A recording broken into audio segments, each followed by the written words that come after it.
អារម្មណ៍ភក្ថានិងវិចារណនិពន្ធជាបឋមទូបង្គំខ្ញុំបាទសូមក្រាបបង្គំថ្វាយទ្រង់សម្ដេចព្រះសង្ឃរាជទាំងពីរគណៈនិងព្រះថេរានុថេរៈគ្រប់ព្រះអង្គទ្រង់សម្ដេចព្រះអង្គចាស់ឯកឧត្តមលោកជំទាវលោកស្រីនិងបងប្អូនជនរួមជាតិនៅទីជិតទីឆ្ងាយទាំងអស់ជាទីគោរពជាទីមេត្រីអត្ថបទកំណាព្យបទពាក្យ7បណ្ដាសាអង្គរនេះគឺជាគម្រោងកំណាព្យដែលខ្ញុំបានសរសេរបន្ថែមនិងដកស្រង់ពីសៀវភៅកំណាព្យរបស់ខ្ញុំកូនអើយដីខ្មែរដែលបាននិពន្ធនៅខែកក្កដាឆ្នាំ2008ត្រង់វគ្គ8ទំព័រទី45ហើយបានបោះពុម្ពនៅឆ្នាំ2010ដោយគ្រឹះស្ថានបោះពុម្ពផ្សព្វផ្សាយបឹងទន្លេសាបដំបូងឡើយកំណាព្យនេះខ្ញុំសរសេរដាក់ចំណងជើងថាទឹកភ្នែកអង្គរព្រោះកាលពីឆ្នាំ2001ខ្ញុំបានទៅទស្សនាប្រាសាទអង្គរវត្តខ្ញុំបានឃើញតាមជញ្ជាំងហើយជាងភ្នែកខាងត្បូងប្រាសាទនិងរូបអប្សរាខ្លះនិងផ្នែកសសរពេជ្រខ្លងទ្វារច្រកចូលទៅក្នុងប្រាសាទផ្នែកខ្លះមានការបែកបាក់ប្រេះរបើកជាអន្លើខ្ញុំក៏បានសួរទៅកាយជាអ្នកនាំភ្ញៀវចូលទស្សនានិងការថតរូបពួកគេបានឆ្លើយថាការខូចខាតទាំងនេះគឺបណ្ដាលមកពីការដុសខាត់យកស្រាយចេញដោយប្រើទឹកអាស៊ីតនិងច្រាសដែកហើយអ្នកឯកទេសនិងកម្មករទាំងនោះភាគច្រើនជាជនជាតិសៀមហើយក្រោយមកបន្តិចទើបអង្គការ UNESCO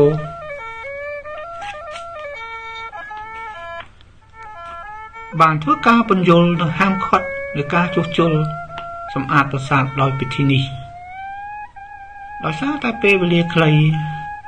តែខ្ញុំបានទៅទស្សនានៅទីនោះខ្ញុំក៏មិនបានដឹងឲ្យប្រកាសថាតើក្រុមហ៊ុនឬអង្គការណាដែលបានទទួលគម្រោងជួសជុលនិងសម្អាតប្រាសាទអង្គរនោះចំពោះខ្ញុំធ្វើការស្វែងយល់បែបវប្បធម៌និងប្រវត្តិសាស្ត្រខ្ញុំយល់ថាជាការប៉ុនប៉ងឬគំនុំពីផ្នត់គំនិតជនជាតិសៀមយោងតាមទស្សនៈពួកគេមួយថាអ្វីដែលគេចង់បានហើយគេយកមិនបានគឺបំផ្លាញលាក់និងលាក់ទើបខ្ញុំចាប់ផ្ដើមសរសេរកំណាព្យនេះឡើងហើយការតែងនិពន្ធនោះក៏ស្ថិតនៅក្នុងរយៈពេលដែលកម្ពុជានិងថៃកំពុងមានស្ថានភាពតានតឹងចាប់ពីថ្ងៃទី15ខែកក្កដាដល់ថ្ងៃទី15ខែតុលាឆ្នាំ2008អំពីចំនួនព្រំដែនប្រាសាទព្រះវិហារប្រាសាទតាម៉ាននិងប្រាសាទតាក្របីរហូតដល់មានការប្រយុទ្ធគ្នាកងទ័ពស្លាប់និងរបួសរៀងខ្លួនក្រោយពីកម្ពុជាទទួលបានភាពស្ងប់ស្ងាត់សុខសន្តិភាពអស់រយៈពេលជាង10ឆ្នាំកន្លងមកនេះកងទ័ពគ្រឿងពៀនរបស់សៀមបានចូលរំលោភបំពានបូរណភាពដែនដីអធិបតេយ្យភាពខ្មែរដែលដឹកនាំដោយជនអគតិបានធ្វើការឃ្លានពានបង្កសង្គ្រាមមុនមកលើមាតុភូមិកម្ពុជាយើងម្ដងទៀតជាលើកទី2នៅតាមតំបន់ប្រាសាទព្រំដែនដដែលនឹងបន្តរហូតមកដល់ច្រកអានសេះភ្នំទ្របមុំ3ភូមិជោគជ័យភូមិអូ3ជាន់ភូមិព្រៃច័ន្ទប្រាសាទតាម៉ាន់ធំនិងមានភជ្ជតាចង់វិទីយករហូតដល់ថ្មដូនតំបន់ពូកោះកុងនិងតាមបណ្ដោយព្រំដែនភូមិភាគពីរយប់ជាហូរហែសៀមចាប់ផ្ដើមបង្កសង្គ្រាមចាប់ពីថ្ងៃទី24ខែកក្កដាដល់ថ្ងៃទី28ខែកក្កដាឆ្នាំ2025បើទោះជាមានការជួបជុំស្ដីពីការចរចាពីបទឈប់បាញ់ក៏ដោយហើយមានការសម្របសម្រួលពីថ្នាក់ដឹកនាំប្រទេសម៉ាឡេស៊ីនិងជាប្រធានប្រទេសអាស៊ានផងនោះក្រោយការចរចានៅថ្ងៃទី28ខែកក្កដានោះក៏ដោយកងទ័ពកម្ពុជាយើងត្រូវបានជប់តបទល់ហើយវិបតបតប៉ុន្តែពួកសៀមនៅតែព្យាយាមលុកលុយកេងចំណេញធ្វើល្បិចគ្រប់សកម្មភាពចាប់កងទ័ពជួរមុខ18រូបយកទៅជាចំណាត់ខ្មាំងហើយទន្ទ្រានយកដីរហូតជុះឆាយពាត់បន្លាលុះដាក់កង់ឡានជីកលានដ្ឋានធ្វើឲ្យប្រជាពលរដ្ឋនៅតាមតំបន់នោះបាត់បង់ទីជម្រក យើងសូមរំលឹកប្រវត្តិសាស្ត្រនាសម័យអង្គរមាតុភូមិកម្ពុជារបស់យើងទីក្រុងអង្គរក្នុងចុងសតវត្សទី12នគរចម្ប៉ាជនជាតិចាម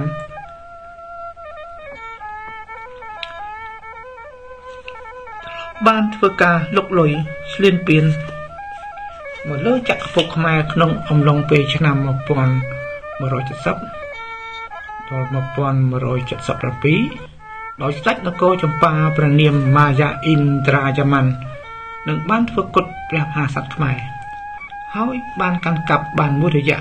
ពួកគេបានបំផ្លិចបំផ្លាញក្រុងអង្គរកំទេចកំពូលប្រាសាទនិងមានបំណងប្រុងកំទេចប្រាសាទអង្គរទាំងមូលក្រោយមកព្រះបាទជ័យវរ្ម័នទី7បានធ្វើការប្រមូលទ័ពវិបករំដោះមាតុភូមិអង្គរពីសត្រូវសៀមពៀនបានមកវិញ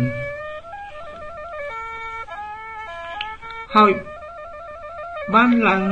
គ្រងរាជ្យនៅឆ្នាំ1181ហើយក៏បានកសាងជួសជុលប្រាសាទអង្គរឡើងវិញផងដែរ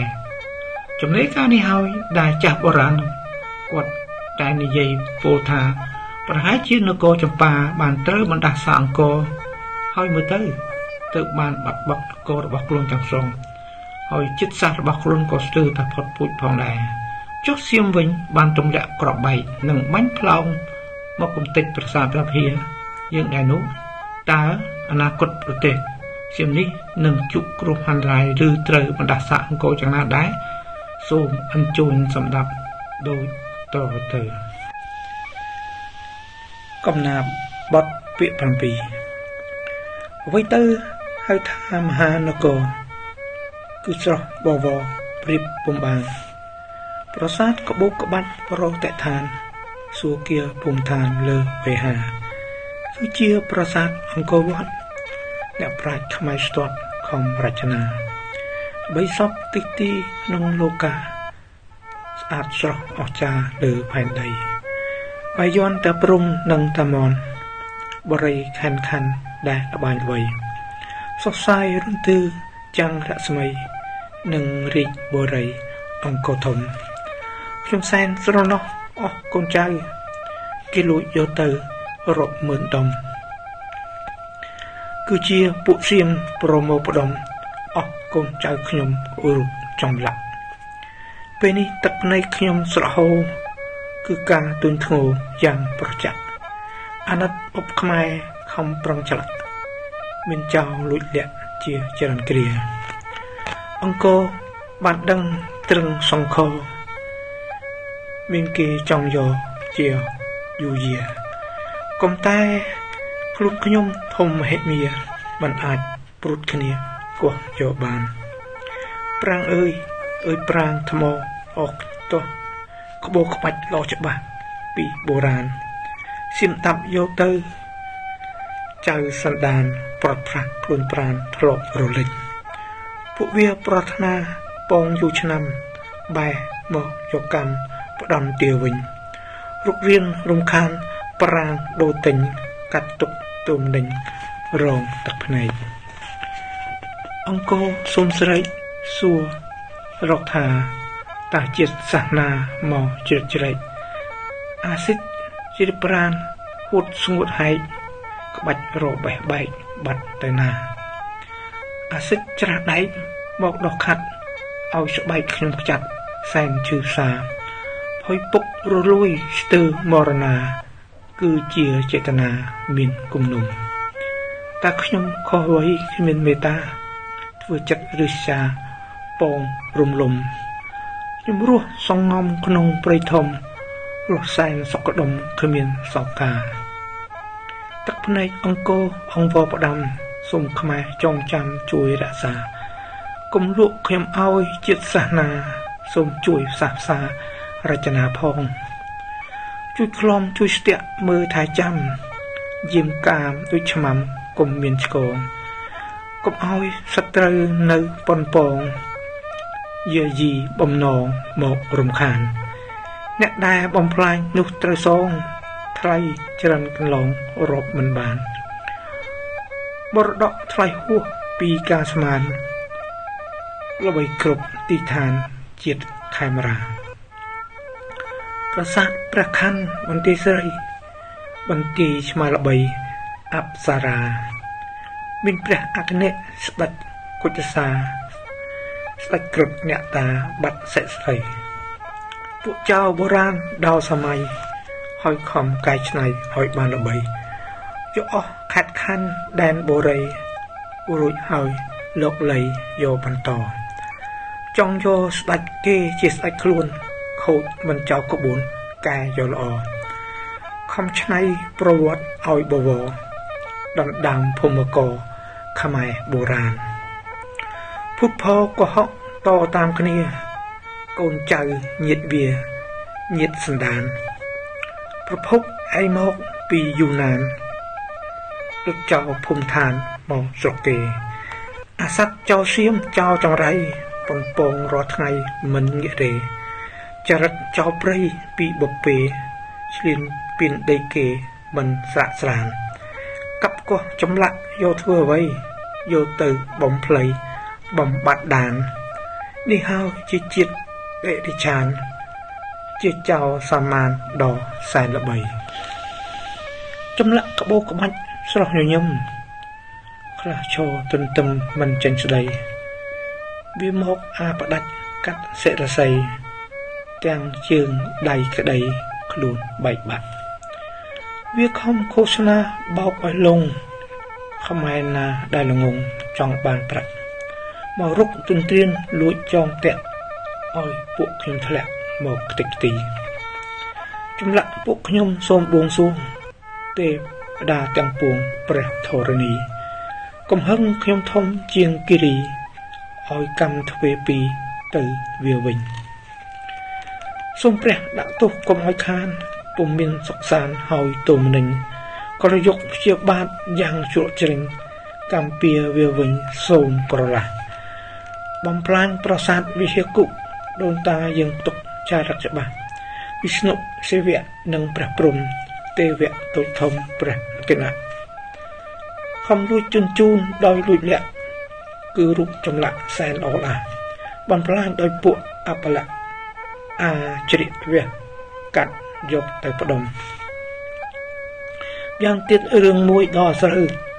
តើនរណាទៅពោលាខ្ញុំអាសិចច្រាស់ដែកមកខាត់ផ្លុំរបេះទាំងដុំសែនផ្សាក្រៃតែខ្ញុំខកអ្វីមកព្រោះស្អប់ពួកសៀមបង្កប់ឬចោលព្រៃរកលរលំខ្លួនស្ទើរខ្សែធ្វើល្បិចលោកលៃដោះស្រែខ្ញុំពិសេសជាងនេះព្រះវិហារសៀមខំទៀមទារឿងរ៉ាវធំកងទ័ពមកដាក់បោះជំរុំដែនសវណ្ណភូមិវាពាធារំលោភច្បាប់ចាស់និងច្បាប់ថ្មីបំពេញយកដីឈួតលីលាគូខ្មាស់បរទេសផងនានាគេដឹងគ្រប់គ្នារបស់ខ្មែរកំព្រុសដូចឆ្កែសែនសេក្លៀនល្បិចបំពេញជាហោហែខ្ញុំខ្មៅងប់ងល់ទៅរួចដែរទុនត្រៀនអត់លហែពុំកែខ្លួនអាចាមចោលចិត្តដេរឆានរករឿងរំខានលាក់បំពួនចរិតចោលព្រៃមិនចោលក្បួនលុកលុយស្ទួនហួសនិស័យទម្លាប់ឆ្លៀនពៀនពីបុរាណហើយមករំខានដល់សម័យល្បិចរកលខំកែច្នៃប្រវត្តិកាល័យខុសការពិតពួកចៅបំផ្លាញជនជាតិខ្មែរល្បិចហោហែផ្នត់គំនិតប្រើយុទ្ធសាស្ត្រទាំងឆ្ងាយនិងចិត្តបេះដូងងងឹតដោយពឹសពុលខ្មែរអើយគួរដឹងឲ្យបានច្បាស់អង្គរទើនដាស់ឲ្យកូនយល់ចរិតពូជសៀមទាំងឫសគល់មានឥទ្ធិពលបំផ្លាញយើងព្រឹត្តិការណ៍កើតថ្មីម្ដងទៀតវិយាតចោមសៀតនាំដុតភ្លើងឲ្យមានសង្គ្រាមកោះរំលើងធ្វើភ្លើទ្រង់ពើមិនស្គាល់ច្បាប់មិនចង់គំនិតចិត្តដេរឆាននៅតែចង់បានហើយកាន់កាប់តំបន់ព្រំដែនតបណែនណាប់ពលរដ្ឋឈឺចាប់រោមទឹកភ្នែកថាអោភូមិខ្ញុំបាត់ទៅណាចៅសៀមរិសាមកជ្រៀតជ្រែកឈូសឆាយបណ្ដេញឲ្យបែកខ្ញែក អ្នកភូមិយំស្រែករាល់តែថ្ងៃអ្នកខ្លះភៀសខ្លួនពីសង្គ្រាមអាវុធពួកសៀមមហាប្រឡ័យយន្តហោះ F-16 មិនសំចៃទម្លាក់ឲ្យខ្សែរៀលដាធំផ្លត់បែកចង្កោមផ្ទុះប្រងព្រាតបាច់សាច់វិក្លៀតលន់រងំខ្មែរតាមព្រំដែនធ្លាប់សុខដុមរស់ស៊ីជប់ជុំត្រូវប្រត់ប្រាស់ក្រួយកិច្ចចរចាបានមួយថ្ងៃតបសៀមចង្រៃល្បិចក្រឡាហើយតបខ្មែរស្វាគមន៍ភ្ជុំចាប់ច្បាស់បើរើបំរាស់បាញ់ប្រហារតបខ្មែរយើងខ្លាំងច្បាំងតទល់តែនៅមិនយល់ល្បិចរិះសាតបចោលមិនយកសភាពការនៅកិច្ចចរចាមានរបៀបពេលកងតបយើងបានជប់បាញ់ព្រោះតែស្រឡាញ់សន្តិភាពតែសៀមនៅតែប្រើគ្រប់ឈ្នាតឆ្លៀតរលថែមទៀតលុះបន្លាបញ្ជាតិគីមីសែងសាយភាយសៅក្លិនបែករាយលើកវេហាកងទ័ពពលរដ្ឋឈឺខ្លោចផ្សាកៅភ្នែកនេត្រាផ្លូវដង្ហើមអង្គរបានគិតអាណិតក្រៃដល់ខ្មែរប្រុសស្រីហើយចាប់ផ្ដើមថាវើយអាសាមរឹកសម្បើមចង់ច្បាច់ចង់ច្បាមធ្វើសង្គ្រាមនៃតែចង់បានលេបទឹកដីអ្វិចខូចលោកលៃបងហូឈៀមបើយើងមិនតនៅស្ងប់ស្ងៀមពួកវាគំរាមបន្តទៀតសូមឲ្យសៀមជួបគ្រោះធ្ងន់ធ្ងរពួកសៀមពឹកវរដោយធម្មជាតិមានទឹកជំនន់លិចថែមទៀតឧបទ្រពបៀនបៀតជាប់ជានិច្ចផងដីរលំព្យុះកំរសូនាមិចបន្តបោកលងលិចកូនខ្មែរត្រូវចាំកុំបំភ្លេចអាសៀមមានល្បិចចិត្តរិះសាអាសូរទីហ៊ានវាចាប់យកទៅទរណកម្មពេកកើឬយ៉ាងណាឬក៏សង្ស័យអស់សង្ខារគួរឲ្យអនិច្ចាកងទ័ពខ្មែរអង្គរសូមផ្ដាំឲ្យចាំទុកតទៅថ្ងៃមុខនាំគ្នាថែរក្សាទឹកដីសាមគ្គីផងដែរយើងជាជាតិខ្មែរឈាមតែមួយបាទសូមមេត្តាអភ័យទោសដោយខ្ញុំបាទមិនបានសូត្រឬស្មូតជាបទសូមថ្លែងអំណរគុណដល់ជាជើដែលបងប្អូនជនជាតិបានស្ដាប់អត្ថបទកំណាព្យយើងខ្ញុំរាជធានីភ្នំពេញថ្ងៃទី12ខែតុលាឆ្នាំ2025កវីនិពន្ធដុំដនអ្នកនិពន្ធសៀវភៅកំណាព្យប្រឡោមលោកបុរាណប្រឡោមលោកសម័យសៀវភៅរឿងខ្លីរឿងកុមារទំនុកច្រៀងនិងអត្ថបទភាពយន្តសូមអរគុណ